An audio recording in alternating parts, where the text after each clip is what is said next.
I think we have to connect the question of the origin of the coronavirus with a much bigger question of how life itself arose on the Earth.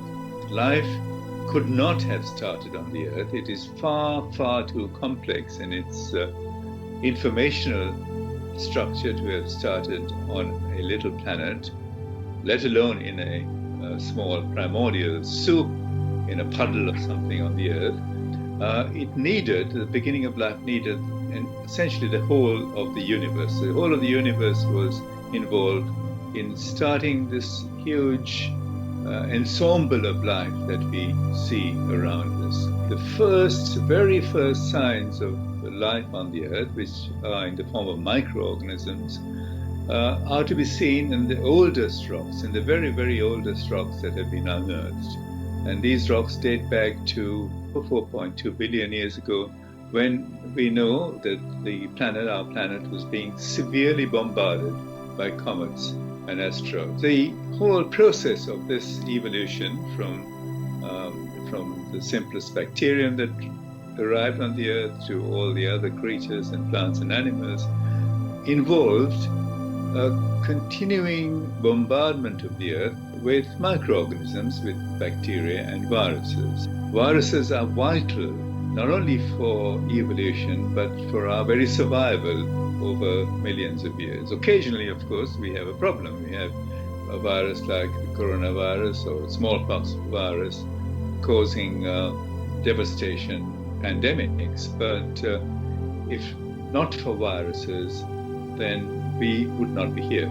In the year 2000, the first whole sequencing of the human genome was done.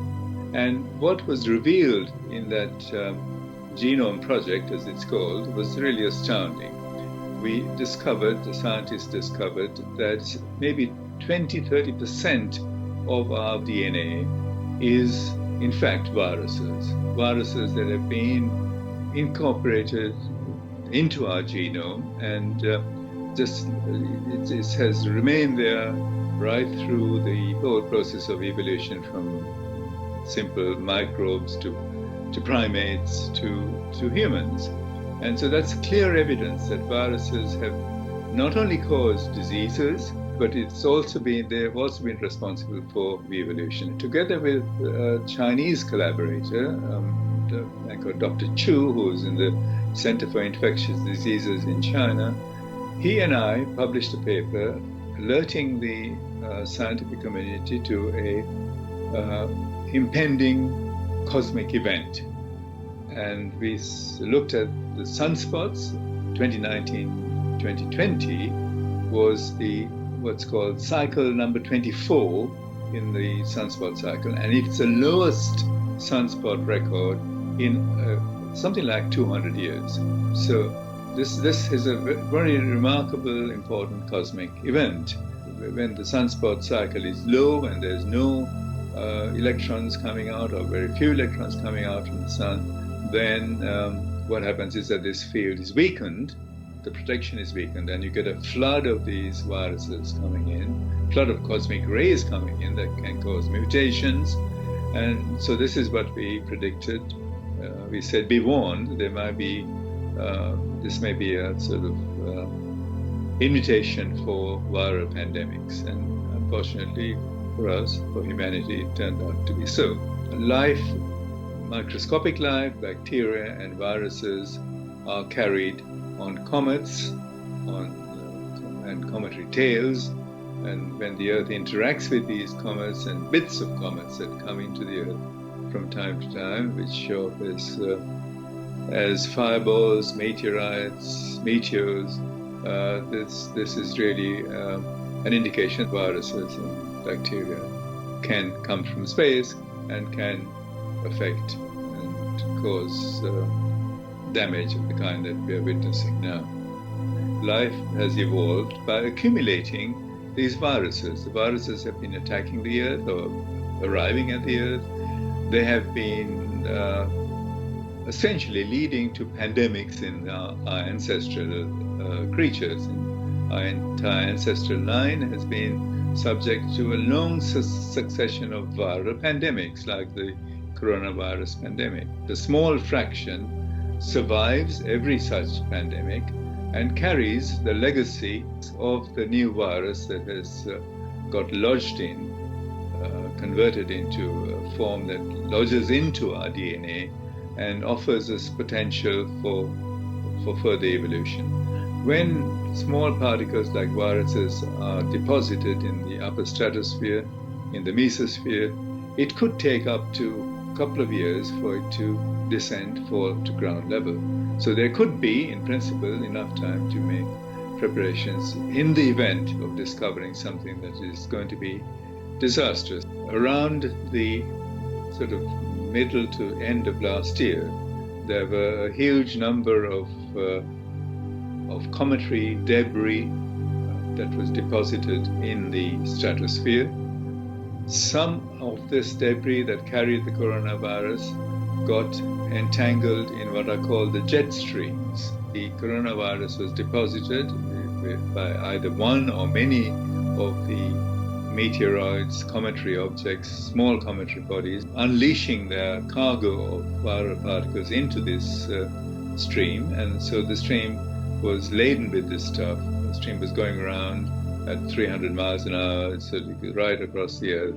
And whenever the stream had encountered some kind of instability, was punctured essentially by some local weather conditions or mountain ranges that are very high mountain ranges, then you would get a huge flood onto the ground of these viral particles. Large numbers of people suddenly, over a very short time scale, getting infected with this new virus. There's a cloud of stuff that falls from the subtropical jet stream onto particular regions. The first such region that was affected was, of course, the region in China, in the Wuhan area. Remarkably, all of the areas that were very, very severely affected, with huge numbers of cases appearing on the same day, they are located in a latitude belt of about 30 to 50 degrees north, which is just under the jet stream,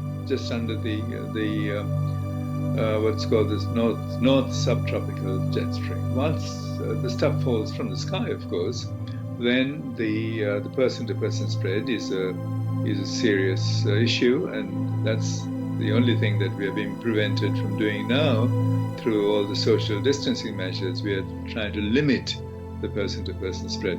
But the major, really primary effect was the fallout from the skies, and that until and unless you can predict it, until you accept that this is a possibility, you cannot do much about it.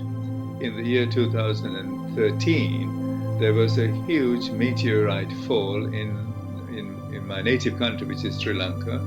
We collected the meteorites, lots of them, brought them to the UK and had them analyzed in the UK and in the US. There were unequivocal evidence there of biology, of bacterial fossils and so on. My German colleague, again a very, very well-established microscopist, geologist, found evidence of viruses like the coronavirus or influenza virus, in fact, inside a meteorite, and that evidence has been around and it's been ignored. We said that it would be a major pandemic that would change the way the world thinks about this. It's so fundamental.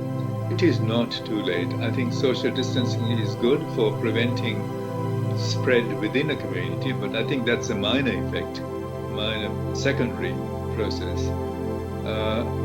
If there is virus particles in the environment from a recent fall from the stratosphere, from the jet stream, then the only way to protect yourself would be to wear face masks when you go out. They do not believe that the virus came from space, that the virus has any persistence in the atmosphere.